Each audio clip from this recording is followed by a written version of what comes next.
the first American business school was the Wharton School of Economics. And that was created as an alternative to the prestige schools that were basically back the financial rentier system. And the first economics professor at the Wharton School, it was founded in 1888, was Simon Patton. And his idea was that public enterprise was a fourth factor of production alongside labor, land, and capital. And he said, whereas capital made its return in the form of profits, and labor made its return in the form of wages, and the rentier sector, the landowning sector, made its money from rent. The ideal of public enterprise was the amount by which it could lower prices. And it would lower the prices in the way that the Erie Canal did.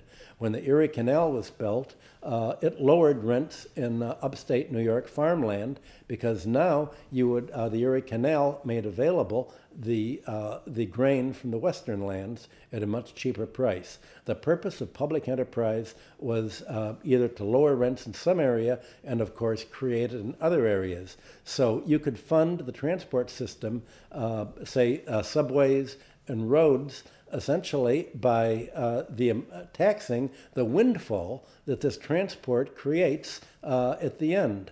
The windfall that a subway system, for instance, creates, or the windfall that a railway system creates, and increasing the value of land.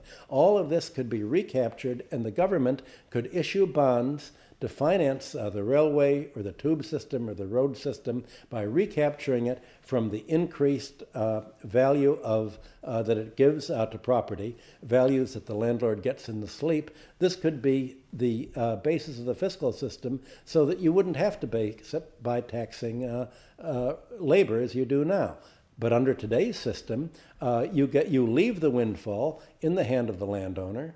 You leave the value of the broadcasting spectrum in the hands of the lobbyists for the broadcasting industry and the telephone industry and the dot-com industry, essentially the high-tech industry.